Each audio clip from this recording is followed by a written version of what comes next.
This video is powered by the pros at Pascal Air Plumbing and Electric.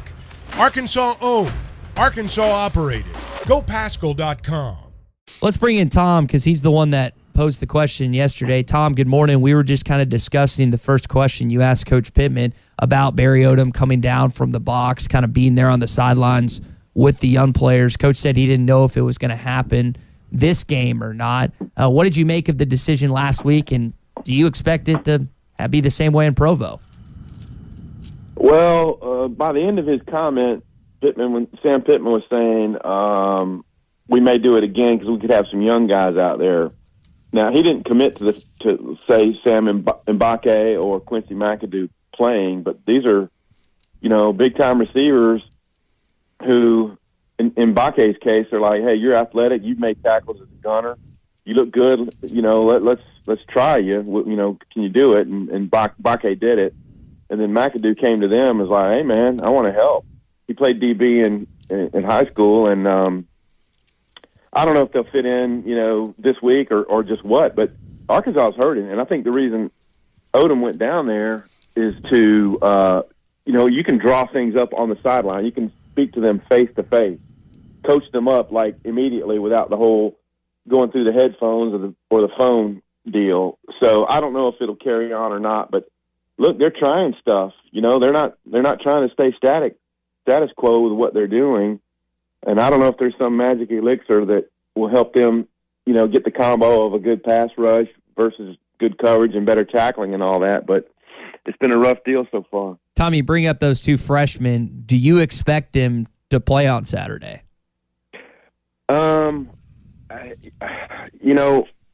Bake's been doing it for 2 weeks now, and this is McAdoo's first week. How well can you – I mean, if you're playing cornerback, you can say, all right, you're going to cover that guy. Or if you're in a zone-type coverage, just cover this area. And I suppose you can get the calls that way. But I don't know. It may be too early to say that they can do this. And honestly, the cornerbacks haven't been as much of an issue. I mean, Chavez had a good chance to knock down a touchdown pass on Saturday. It just went right over his fingers. It looked like it touched his fingers. But, McLaughlin gave up a few catches, but he has a fantastic coverage grade by Pro Football Focus, and he's got 3 picks.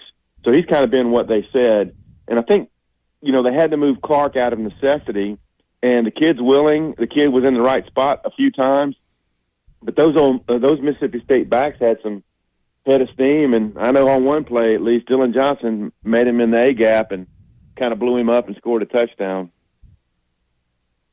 Tom, I believe McLaughlin's still the only one to actually get a pick, but we've referenced and you talked about there the chances to haul in some turnovers in the passing game. You think they've done anything different, and how can you change that? I mean, clearly the scheme is right. If you're going to have a chance at some picks, how do you execute the play better? Yeah, that's a great question, and I don't think there's any hidden some great plan that they can come up with that's really going to contain BYU. They've just got to. I think when they send extra guys, they've got to get to the passer quicker, and the coverage has just got to be a little tighter, and they got to get guys down. I mean, we've seen multiple games now where receivers have caught the ball in space, even if it's short yardage from the line of scrimmage, and blowing it up for big gains. And apparently, Jaron Hall had a shoulder issue, and everyone wrote and talked about it out there last week in the Notre Dame game. But I saw some quotes from him yesterday that the shoulder's feeling right and all that. Now they're admitting that, it wasn't right last week, but he's saying he's in good shape. But they've got to find a way to get him uncomfortable, and they haven't done that to a quarterback in a few weeks. I understand why they didn't come after Will Rogers a lot, and on a few occasions they did. I know there was a 4th and 1 right before halftime. I know Simeon Blair pressured, and they got a fast pass out of Rogers that was low, and they turned around and hit the big Hazelwood connection and then the Rocket Sanders touchdown and 2 plays later. So I think they're going to have to be judicious about when they send guys, and when they get there, they got to hit home. Tom, what do you think the state of practice is right now? And where I'm going is with all of the injuries and moving guys around, I can only imagine the scout team's pretty depleted as well. How much quality is left in scrimmaging and practice or running plays when you got to figure the scout team's been gutted too by all these injuries and guys moving over to the other side? Yeah, Sam Pittman has referenced that they're ailing on the scout team. So, look, I mean, there's no question. It's been a little bit of a lull. I was at a 100 check talk yesterday that was a Hogs Illustrated club, and he said, "Look, we're better than A&M. We should be 4-2." But he said he was at practice yesterday. It was lively. The players believe in what they're doing. I think this is a toss-up game.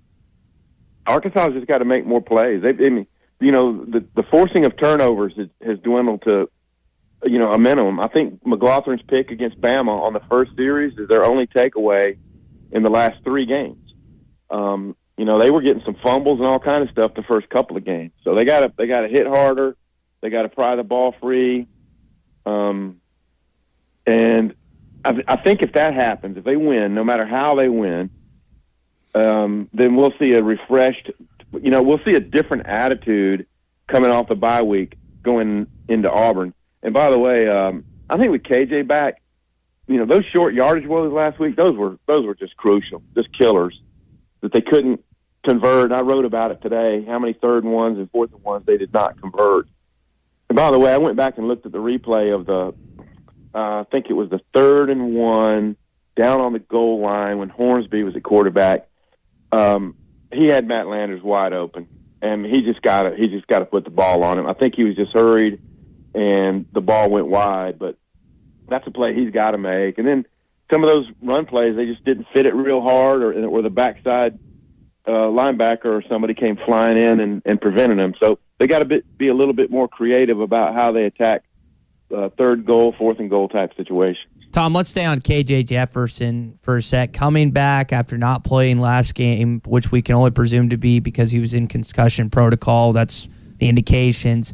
If you're KJ and you're seeing how many points your defense is giving up, is that added pressure in combination of coming back and not playing last week, knowing that you have to put up a lot of points in order to win this football game?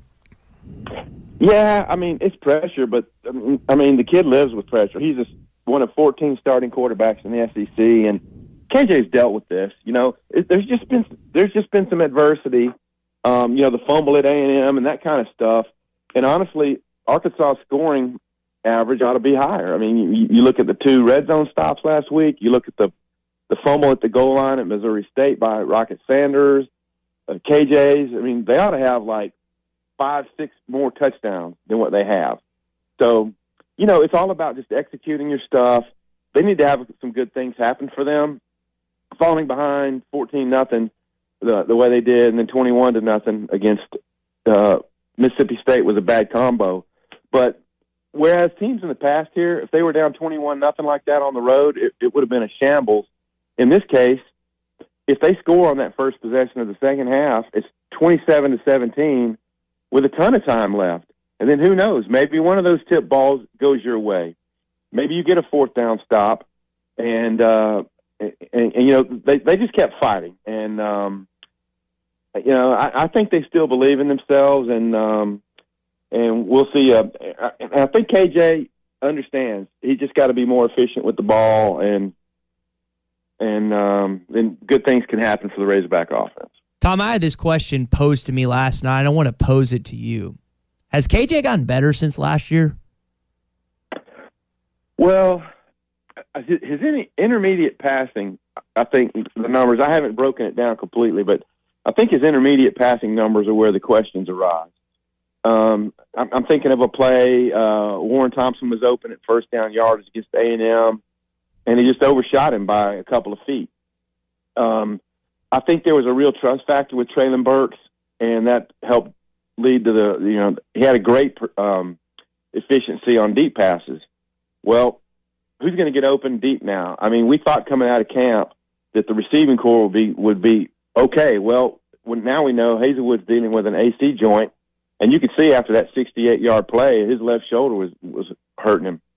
Landers' targets have gone down. They need to get his confidence up. Maybe a Bryce Stevens helps with that. But his completion percentage is tracking right about on target as it was last year. His efficiency rating is 19th in the country. He was a little bit higher. So we're talking about infinitesimal differences in, has he improved? The whole talk for Kendall Briles and KJ was just being quicker with decisions and being on time with the short windows they have. And I wouldn't say he's made a great improvement. I'd say he's clicking along about like normal. And then the ball security issue, you would rank him down a level on the ball security just because of the 2 fumbles. Tom, what do you think the true confidence level is with his team right now after 3 losses? Well, I think they still believe in themselves and they can win games. But whereas in the first 3 games where they were making their own breaks, I mean, think about the Jordan Dominic strip sack against Cincinnati. Think about the after they get stopped on 4th and 1 against South Carolina in the third quarter, they get a stop and then they pull away. They recover an onside kick, etc. And then in the Missouri State game, they're down. It doesn't look good. They get a punt return touchdown. They were making their own breaks, and I think they're kind of looking at each other now, like who's going to step up. And I think if they can get a lead, get a turnover or 2, we'll see a different Arkansas team. But I can't tell you right now, they're fully confident, because when a team has lost 3 in a row and has had the bad things happen to them, that's in your mind. And I just think if they can get a win in any way, then they'll be 4-3, the same record that they were at this stage last year. And the games that are down the stretch are all, so many of them look like toss-up games, including Liberty.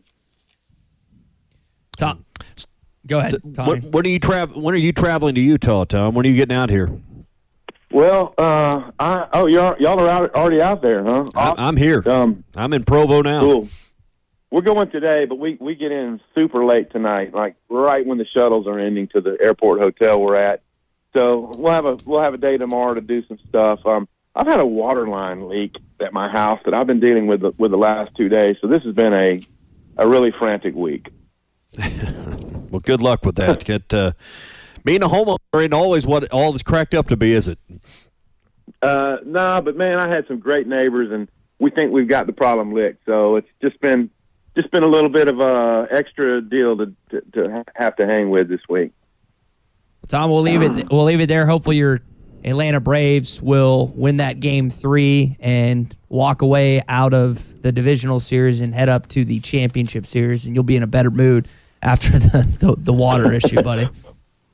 Well, we got to get 2 more. So, hey, man, give the Phillies their credit. They got hot right here, and they're something to contend with. Y'all have a great weekend, man. Football is back, and BetOnline remains your #1 source for all your football betting needs this season. You'll find the latest odds, matchup info, player news, and game trends. And as your continued source for all sports wagering info, BetOnline features live betting, free contests, live scores, and giveaways all season long. Always the fastest and easiest way to bet on all your favorite sports and events like MLB, MMA, tennis, boxing, and even golf. Head to betonline.ag to join and receive your 100% welcome bonus with your first deposit. Make sure to use the promo code BELIEVE to receive your rewards. That's BLEAV. Bet online, where the game starts.